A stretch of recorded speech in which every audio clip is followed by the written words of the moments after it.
حضرت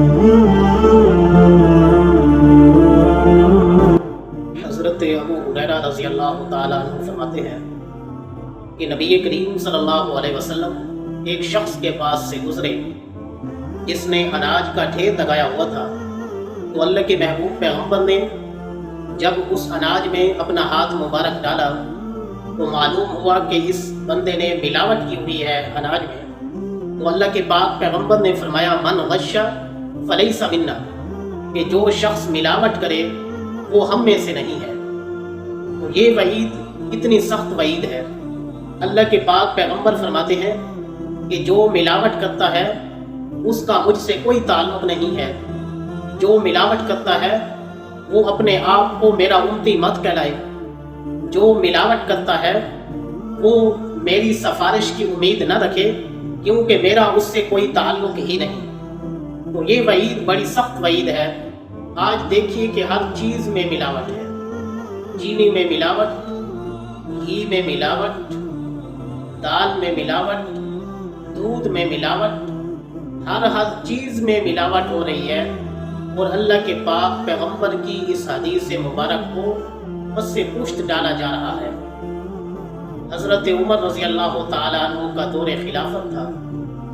آپ کی یہ عادت تھی کہ آپ رات کو اٹھ کر گشت کیا کرتے تھے، وہ دیکھا کرتے تھے کہ کوئی مسافر ہو سکتا ہے، کوئی قافلے والا ہو سکتا ہے، کوئی کسی مصیبت میں گرفتار ہو سکتا ہے، کوئی حاجت مند ہو سکتا ہے، کوئی مشکل میں پھنسا ہوا ہو سکتا ہے۔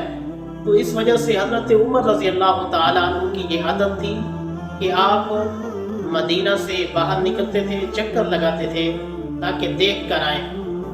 تو ایک رات حضرت عمر رضی اللہ تعالیٰ عنہ چکر لگا رہے ہیں کہ ایک گھر سے کچھ آوازیں آ رہی تھیں، کیونکہ وہ وقت سحور کا وقت تھا، تو اس وقت لوگ اٹھے ہوئے تھے، جاگ رہے تھے، تو ایک گھر سے آوازیں آ رہی تھیں۔ تو حضرت عمر رضی اللہ تعالیٰ عنہ وہاں ٹھہر گئے کہ دیکھیں کہ یہ کسی مصیبت میں تو نہیں ہے، یہ کیسی آوازیں ہیں۔ تو جب حضرت عمر رضی اللہ تعالیٰ عنہ دروازے پر رکتے ہیں تو اندر سے آواز آتی ہے کہ ماں اپنی بیٹی کو کہہ رہی ہوتی ہے کہ بیٹی آج دودھ کم ہے، تھوڑا سا اس میں پانی ملا لے۔ تو بیٹی جواب دیتی ہے کہ اماں جی آپ کو معلوم نہیں کہ عمر کا دور خلافت ہے، جس کا درہ ہر وقت تیار رہتا ہے۔ تو حضرت عمر رضی اللہ تعالی عنہ کو پتہ چلا تو وہ اپنے دلہے سے ہمیں مارے گا۔ تو ماں کہتی ہے کہ یہاں کون سا عمر تجھے دیکھ رہا ہے؟ تو وہ لڑکی جواب میں کہتی ہے کہ عمر نہیں دیکھ رہا، تو عمر کا خدا تو دیکھ رہا ہے۔ حضرت عمر رضی اللہ تعالی عنہ یہ گفتگو سننے کے بعد اس دروازے پر نشان لگاتے ہیں تاکہ جب فجر کی نماز پڑھانے کے بعد آئیں تو پہچان سکیں۔ تو حضرت عمر رضی اللہ تعالی عنہ مسجد نبوی میں گئے، وہاں نماز پڑھائی۔ وہ نماز پڑھانے کے بعد پھر اس دروازے پر آئے، دروازہ کھٹکھٹایا تو پتہ چلا کہ حضرت عمر رضی اللہ تعالی عنہ دروازے پر ہیں۔ تو دونوں ماں بیٹی کانپ جاتی ہیں کہ کہیں عمر نے ہماری گفتگو سنی نہ ہو اور عمر ہم سے انتقام لینے نہ آیا ہو۔ تو دونوں کانپ اٹھتی ہیں، تھر تھرا اٹھتی ہیں۔ جب حضرت عمر رضی اللہ تعالی عنہ اندر جاتے ہیں تو فرماتے ہیں اماں جی مجھے تیری اس بیٹی کا رشتہ چاہیے اپنے بیٹے جناب عاصم کے لیے۔ تو وہ بوڑھی عورت حیران ہو جاتی ہے کہ ہم کتنے غریب اور مفلس لوگ ہیں، نادار لوگ ہیں، اور کہاں وقت کا خلیفہ اتنا 22 لاکھ مربع میل پر جس کی حکمرانی ہے۔ تو وہ عورت حیران رہ جاتی ہے۔ حضرت عمر رضی اللہ تعالی عنہ نے فرمایا میں حقیقت میں آپ کی اس بیٹی کا رشتہ مانگنے آیا ہوں۔ تو چنانچہ اس لڑکی کا نکاح حضرت عمر کے بیٹے حضرت عاصم سے ہوا۔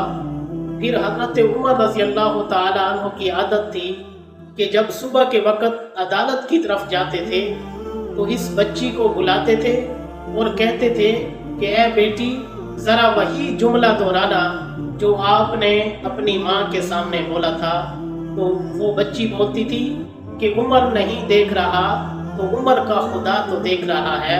حضرت عمر رضی اللہ تعالیٰ عنہ کی آنکھوں سے آنسو آ جاتے تھے، داڑھی تر ہو جاتی تھی، اور آپ اپنا گریبان پکڑ لیتے تھے اور کہتے تھے کہ اے عمر، خیال کرنا، اللہ کی مخلوق کے ساتھ ظلم نہ کرنا، اللہ کی مخلوق کے ساتھ ناانصافی نہ کرنا، کہ تیرا رب تجھے دیکھ رہا ہے۔ اور پھر اسی بچی کی اولاد میں سے جناب حضرت عمر بن عبدالعزیز آئے، جن کا دور جو حکمرانی تھا اس قدر اس میں عدل و انصاف تھا کہ جس طرح دور خلافت میں عدل و انصاف تھا، حضرت عمر بن عبدالعزیز کے زمانے میں بھی اسی طرح کا عدل و انصاف تھا، اور جس طرح دور خلافت میں شریعت محمدیہ کو اپنایا گیا، حضرت عمر بن عبدالعزیز کے زمانے میں بھی شریعت محمدیہ کو اسی طرح اپنایا گیا۔